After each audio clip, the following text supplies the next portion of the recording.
Today's play activity is show and tell, which comes under the category of language development of preschool students. So this play activity can be shared with the preschool teachers or parents who have the children of the age 2 to 6 years old.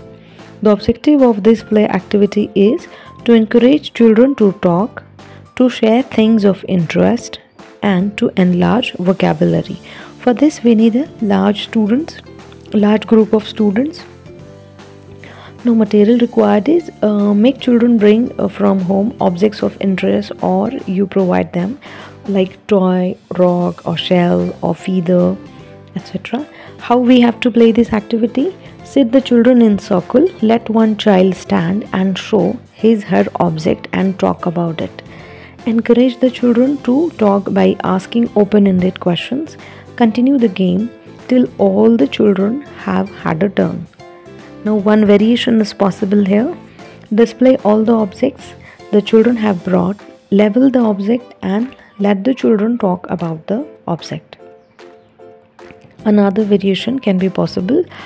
Bring a surprise bag or object in a bag and share with the children. Let the children hide the object behind their bag while describing it to the other children, and let the others guess and name the objects. He play activity आहे show and tail. ह्याच्यामध्ये मुलांचं भाषिक कौशल्य वाढतं आणि मुलांना बोलण्यासाठी प्रोत्साहन मिळतं, ह्यांची वोकॅब्युलरीसुद्धा वाढते आणि मुलाला काय आवडतं ह्याच्याविषयी सुद्धा मुलांचं बोलणं होतं किंवा त्यांचे विचार स्पष्ट होतात. ह्याच्यामध्ये आपण मुलांना एखादी वस्तू घरून आणायला सांगू शकतो किंवा शाळेत असलेल्या वस्तू आपण मुलांना एक एक वस्तू देऊ शकतो आणि मुलं सगळे सर्कलमध्ये बसतील आणि 1 बाय 1 एक मुलगा उभा राहील आणि त्याला मिळालेली वस्तू किंवा त्याच्याजवळ असलेली वस्तू तो त्याच्याविषयी बोलेल की ती वस्तू काय आहे, कसं आहे, त्याचा रंग कसा आहे किंवा त्याचा उपयोग काय होतो किंवा ती वस्तू मला का आवडते.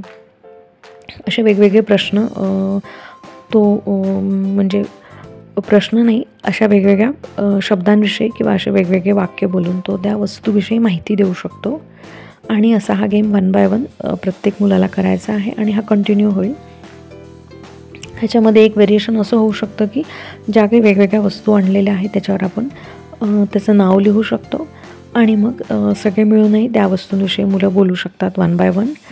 किंवा ह्याच्यामध्ये एखादी आपल्याकडे सरप्राईज बॅग असेल किंवा बॉक्स असेल, ह्याच्यामध्ये टीचरनी काही वस्तू आणलेल्या असतात आणि एक वस्तू मुलांना ती देते आणि ती वस्तू तो मुलगा लपवून ठेवतो त्याच्या मागे आणि मग त्याचं वर्णन करतो. त्याच्यासोबतचा जो पार्टनर असेल तर त्याला तो सांगतो की माझ्या हातात काय लपलेलं आहे, त्याचं नाव न सांगता त्याचं वर्णन करतो आणि त्याच्या पार्टनरने त्या वस्तूचं नाव ओळखायचं.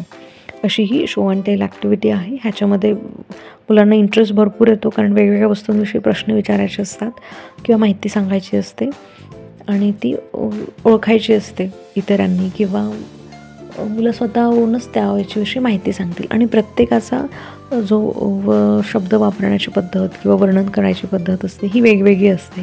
तर ह्यातून मुलांमध्ये इंटरेस्टच वाढतो आणि मुलं आणखी बोलके होतात. जे मुलं शाय आहे किंवा कमी बोलणारे आहे तर त्यांच्यासाठी ही ॲक्टिव्हिटी खूप छान आहे आणि त्यांच्यासाठी ही आपण रेग्युलर बेसिसवर घरीसुद्धा करू शकतो की वेगवेगळ्या वस्तू द्यायच्या आणि तू आता ह्याच्याविषयी मला माहिती सांग.